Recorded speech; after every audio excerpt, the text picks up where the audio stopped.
ஆசீர்வாத மழை பொழியும் காலம் இதுதானே.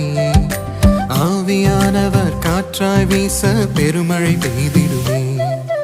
உன்னதத்திலிருந்து உன்மேல் ஆவியை ஊற்றிடுவார். உலர்ந்து போன உன்னை இயேசு உயிர் பெற செய்திடுவார். உன்னதத்தில் இருந்து உன்மேல் ஆவியை ஊற்றிடுவார். உலர்ந்து போன உன்னை இயேசு உயிர் பெற செய்திடுவார். உங்கள் துக்கம் சந்தோஷமாய் மாறும் நேரம் இது. உன் கவலை கண்ணீர் முற்றிலுமாய் விலகும் நேரம் இது. உங்கள் துக்கம் சந்தோஷமாய் மாறும் நேரம் இது. உன் கவலை கண்ணீர் முற்றிலுமாய்